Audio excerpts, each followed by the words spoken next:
आज ही Doubtnut app download करें। Doubtnut पर होगा अब आपके सभी मैथ्स, केमिस्ट्री, फिजिक्स और बायोलॉजी डाउट्स का सफाया। बस अपने क्वेश्चन की फोटो खींचो, उसे क्रॉप करो और तुरंत वीडियो सोल्यूशन पाओ। Download now. फ्रेंड्स, इस क्वेश्चन में हमसे पूछ रहा है in a longitudinal stationary wave node point is a point of. Longitudinal stationary wave क्या होता है गाइज? जैसे साउंड वेव होता है, हमारे पास क्या है, longitudinal stationary wave, longitudinal wave होता है। जैसे ऑर्गन पाइप की बात कर लें, open organ pipe, close organ pipe, तो उसमें क्या बनते हैं, हमारे लॉन्गिट्यूडनल स्टेशनरी वेव बनते हैं। तो इसमें क्या होता है गाइज, लॉन्गिट्यूडनल स्टेशनरी वेव में क्या होता है, कंप्रेशन और रेयर फ्रैक्शन बनते हैं। ठीक है, जैसे अगर एक साथ ये मॉलिक्यूल जो है, गैस मॉलिक्यूल बहुत ज़्यादा डेंस हैं, तो यहाँ पे क्या होगा, गैस मॉलिक्यूल ये जो है बहुत ज़्यादा पास हैं, फिर ये थोड़े दूर दूर हो गए, फिर थोड़े पास, ऐसे बहुत ज़्यादा डेंस, अगेन बहुत ज़्यादा डेंस, फिर दूर दूर, ऐसे। तो इसको कहते हैं compression rarefaction, compression rarefaction. ठीक है गाइस, और ऐसे कंप्रेशन रेयर फ्रैक्शन की वजह से, क्योंकि ये कंप्रेशन होगा तो मॉलिक्यूल कैसे आएंगे, ये कंप्रेशन है तो मॉलिक्यूल दोनों तरफ से ऐसे हैं, रेयर फ्रैक्शन में मॉलिक्यूल ऐसे दूर की तरफ, फिर से कंप्रेशन में मॉलिक्यूल, क्योंकि दोनों तरफ से कंप्रेशन है तो ऐसे, फिर से रेयर फ्रैक्शन में मॉलिक्यूल ऐसे दूर जा रहे हैं। तो इसलिए गाइज यहाँ पे मोशन जो है, इस मॉलिक्यूल्स का मोशन जो है वो वेव के प्रोपेगेशन के अलॉन्ग है। अब बोल रहा है कि लॉन्गिट्यूडनल वेव, जो लॉन्गिट्यूडनल स्टेशनरी वेव होती है उसमें पॉइंट क्या होता है, नोड पॉइंट क्या होता है। तो देखें, ये जैसे मान लीजिए ऑर्गन पाइप की बात करें, तो उस ऑर्गन पाइप में हमारी वेव कैसे बनती है, ये ऐसे, ये ऐसे और ऐसे। ठीक है, ये ऐसे होता है। तो इसमें बोल रहा है कि जैसे wave node point is a point of, ये यहाँ पे नोड पॉइंट है, ये नोड पॉइंट है। ठीक है, ये नोड पॉइंट है।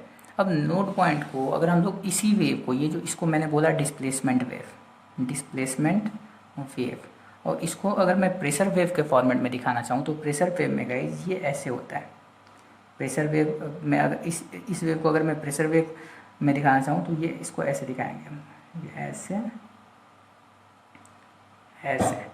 ठीक है, ऐसे, क्योंकि अगर डिस्प्लेसमेंट वेव जो होता है वो होता है S is equal to S naught sine omega T minus K X, तो प्रेशर वेव होता है delta P is equal to delta P naught sine omega T minus K X plus pi by to.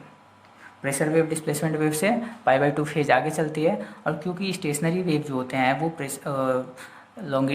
ये progressive wave के ही, travelling wave के ही super position से बनते हैं, तो इसलिए इनके थ्रू जो स्टेशनरी वेव बनेंगे उसमें भी प्रेशर वेव इससे स्टेशनरी डिस्प्लेसमेंट वेव से पाई बाई टू फेज आगे चलेगी। तो जहाँ पे इसमें कंप्रेशन होगा वहाँ पे इसमें क्या होगा गाइस, मतलब जहाँ पे यहाँ इसमें नोड बनेगा प्रेशर वेव में, वहाँ एंटी नोड होगा, और जहाँ पे डिस्प्लेसमेंट वेव में एंटी नोड होगा प्रेशर वेव में, वहाँ पे क्या होगा गाइस, नोड होगा। ओके, अब यहाँ पे बोल रहा है क्या कि किस टाइप की इन अ लॉन्गिट्यूडनल वेव नोड होता क्या है, तो नोड तो ये है गाइस, नोड ये है।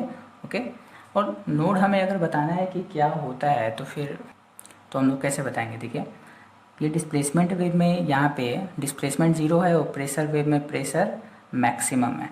और अगर हम लोग ऐसे एक ट्यूब ले लें जिसमें प्रेशर को अगर अप्लाई करते हैं, ये जैसे मान लीजिए कि मैं कहीं कम प्रेशर और कहीं ज़्यादा प्रेशर रख रहा हूँ, तो ठीक है, तो प्रेशर अगर मैं ज़्यादा अप्लाई करूँगा तो डेफिनेटली डेंसिटी बढ़ेगी। ठीक है, अगर मैं प्रेशर को बढ़ा दिया, अगर मैं इस पिस्टन को इधर की तरफ ठेल दिया, प्रेशर मैंने बढ़ा दिया, तो क्या होगा, डेंसिटी बढ़ जाएगी, और स्ट्रेन, जो मॉलिक्यूल्स के बीच स्ट्रेन है वो भी क्या होगा गाइज, बढ़ जाएगा। और अगर मैं इस पिस्टन को मैं दूर खींच लिया तो मॉलिक्यूल्स क्या हो जाएंगे, दूर दूर हो जाएंगे, मॉलिक्यूल दूर दूर हो जाएंगे। इसका मतलब क्या होगा कि डेंसिटी जो हो जाएगी वो कम हो जाएगी, प्रेशर कम हो जाएगा तो डेंसिटी कम हो जाएगी। तो प्रेशर और डेंसिटी सेम फेज में चलते हैं, और डिस्प्लेसमेंट वेव जो होता है पाई बाई टू फेज पीछे चलता है। इसलिए जहाँ पे डिस्प्लेसमेंट नोड होता है वहाँ पे प्रेशर और डेंसिटी का एंटी नोड होता है, यानी प्रेशर डेंसिटी मैक्सिमम होते हैं। ठीक है गाइस, इसलिए हमारा करेक्ट ऑप्शन हो जाएगा maximum strain and density. Okay, node में डिस्प्लेसमेंट वेव में जहाँ नोड होगा वहाँ पे मैक्सिमम प्रेशर और डेंसिटी होगी। तो सी हमारा करेक्ट ऑप्शन है। होप आपको समझ में आया होगा। Thank you. क्लास 6 से 12 से लेके नीट, IIT, जेईई मेंस और एडवांस के लेवल तक 10 मिलियन से ज्यादा स्टूडेंट्स का भरोसा। आज ही डाउनलोड करें डाउटनेट ऐप या व्हाट्सएप कीजिए अपने डाउट्स 8400 400 400 पर।